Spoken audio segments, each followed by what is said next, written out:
Welcome to our case file, where we unravel the fascinating and often complex workings of the human mind and its impact on the world around us.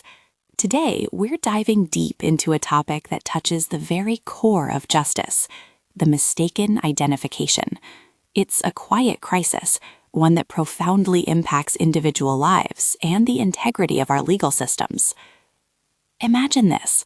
Someone's freedom, perhaps even their entire future, hinges on a single moment, a flash of memory, a fleeting glance, a certainty that proves to be tragically wrong.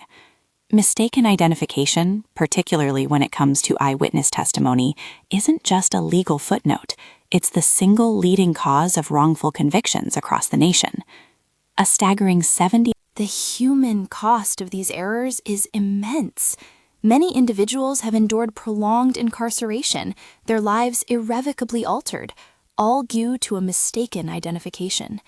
Names like Ronald Cotton, Jerry Miller, Lydell Grant, and Timothy Cole are just a few who spent years, even decades behind bars before DNA evidence or other factors finally cleared their names.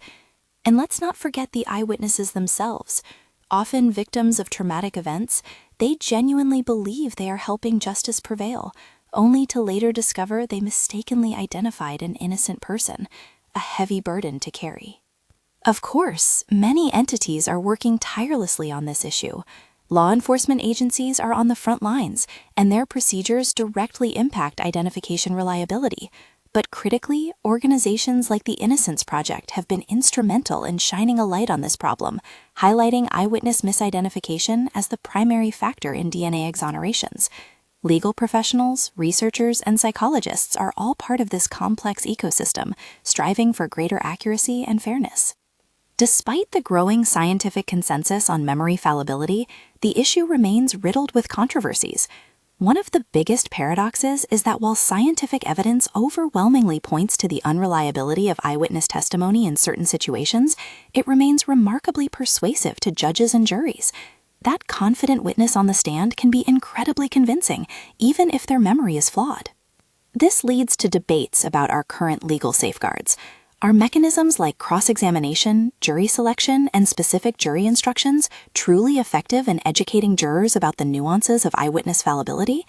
Research often suggests they fall short, failing to move jurors beyond a general skepticism to a critical evaluation based on relevant factors. Then there's the significant resistance to adopting scientifically proven reforms. Despite recommendations from national justice organizations, many law enforcement agencies have been slow to fully embrace new identification procedures. Debates continue, for example, about whether sequential lineups, where witnesses see suspects one at a time, are truly more effective than simultaneous lineups. We also have to consider the role of police practices themselves.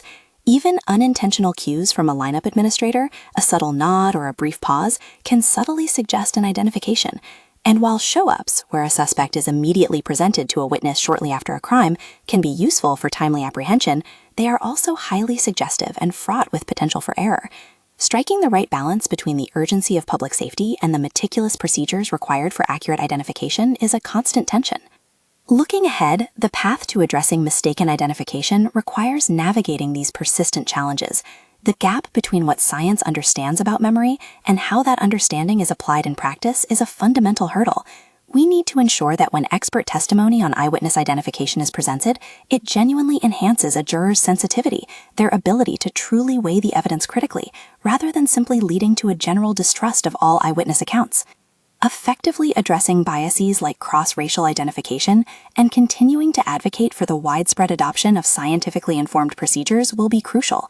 It's an ongoing journey to build a more just system, one where the truth is determined not by a fallible flash of memory, but by robust, evidence-based practices that protect both the innocent and society as a whole. Our continued effort and understanding are vital in preventing future wrongful convictions attributed to mistaken identification.